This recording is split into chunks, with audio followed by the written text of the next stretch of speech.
আজকে ছিল জন্মাষ্টমী আর আমার ভয়েস রেকর্ডটা দিতে একটু লেট হয়ে গেল। আর সন্ধ্যা থেকে শুরু করলাম আজকের ব্লগটা। ও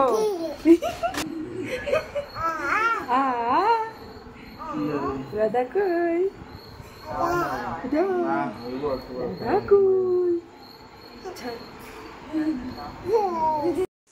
এখন বাজে প্রায় 10:30 রাত্রে আর আমরা স্নান করে আবার সবাই তিলক লাগিয়ে নিলাম।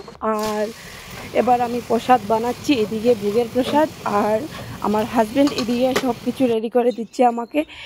আর এদিকে আমি প্রসাদও বানাচ্ছি আর এদিকে আমি হাজব্যান্ডের সাথে হেল্প করছি। তো মিলামিলি করে আমরা ডেকোরেট করে নিলাম হাজব্যান্ড ওয়াইফ মিলে। এবার হলো গোপাল সোনার স্নানের পালা। তো প্রথমে আমি স্নান করিয়ে দেবো গোপাল সোনাকে, তারপর হাজব্যান্ড করাবে, তারপর গোপালের দাদা, তারপর দিদি। তো সবাই মিলে আমরা স্নান করিয়ে দেবো গোপাল সোনাকে। আর একটা অদ্ভুত ঘটনা ঘটেছিল আজকের দিনটা, আমি তোমাদের সাথে শেয়ার করতে চাই। অবশ্যই আমার ভিডিওর সাথে থেকো। আজকে যখন বাজে বিকেল 6:30, জাস্ট হাজব্যান্ড এসেছিল কাজ থেকে, তখন হাজব্যান্ড বলল আমাকে কিভাবে আমি যাই গোপালের জন্য নতুন কাপড় নতুন শৃঙ্গার কিভাবে আনি, এতটাই হাওয়া বৃষ্টি। তখন গোপাল সোনার কাছে গিয়ে বলল হাজব্যান্ড, গোপাল সোনা কিভাবে যাই, তুমি এই বছরটা অ্যাডজাস্ট করে নাও বাবা, আমি এই সামনের বছর হয়তো পরে না হয় আমি তোমাকে এনে দেব। তো গোপাল সোনার ফেসটা এতটাই স্যাড হয়ে গিয়েছিল কি বলবো, আর ও কান্না করতে শুরু করে দিয়েছিল। তারপর আমাকে হাজব্যান্ড বলল, জুনমণি দেখো গোপাল সোনা কান্না করছে।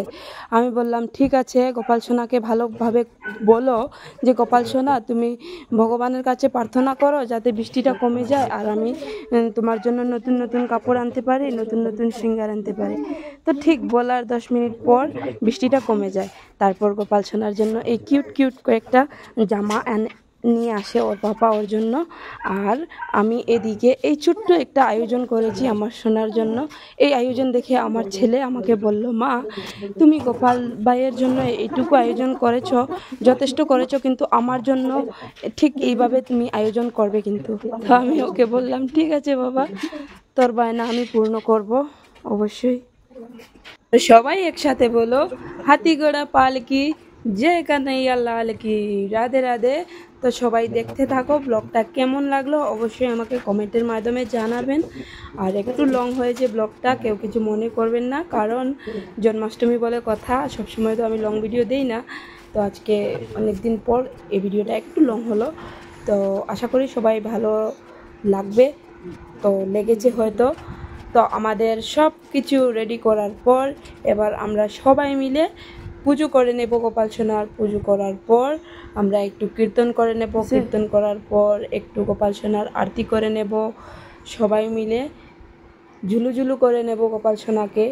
তো এই ভিডিওটা যদি ভালো লেগে থাকে অবশ্যই সবাই একটু লাইক কমেন্ট করে দেবেন। আর যদি ভালোবাসার যোগ্য মনে করেন তাহলে সাবস্ক্রাইব করতে পারেন আর শেয়ার করতে পারেন। তো এইটুকু ছিল ফাইনাল লুক গোপাল সোনার। তো দেখে নাও সবাই আর ভোগ দর্শন করে নাও সবাই। আমি যতটুকু পারলাম একটা ছোট্ট আয়োজন করলাম গোপাল সোনার জন্য, একা একা কী করব বলো তো। তো কেমন হয়েছে অবশ্যই আমাকে বলবেন। সবাই ভালো থাকবেন, সুস্থ থাকবেন।